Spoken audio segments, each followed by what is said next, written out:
Hi, I'm Danny Ecker with your Chicago Business Today Midday Report. The landmark decision by the U.S. Supreme Court to uphold federal health care reform is reverberating here in Chicago and Illinois, with big implications both for individuals and the local business community.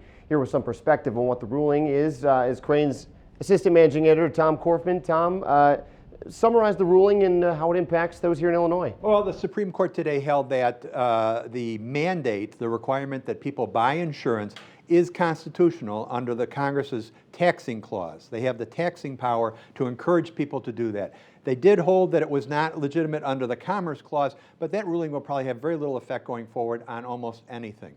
The other part of the court's ruling was that they lessened the penalties for states that choose not to participate in this dramatic expansion of Medicaid that's going to start in 2014. And almost 100%, you predicted this as you called it last week. Governor Quinn said he was thrilled today with this decision.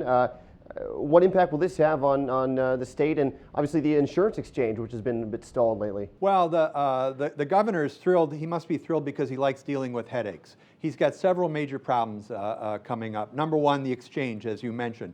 Illinois is lagging behind other states in plans to create an insurance exchange where people can buy and sell insurance. The next problem for him is this Medicaid expansion. The federal government funds a large portion of this expansion for the first couple years, but then it falls back on the state. According to some estimates, about 800,000 people in Illinois will be eligible for Medicaid under the health care law. About 1.2 million people will be eligible for private insurance receiving some form of subsidy. Right, and then when talking about the small business community too, there could be an impact there that we've talked about with those companies that already have plans with other insurers. There were initially fears that many companies would drop their insurance plans, put their employees out into the market with the exchanges.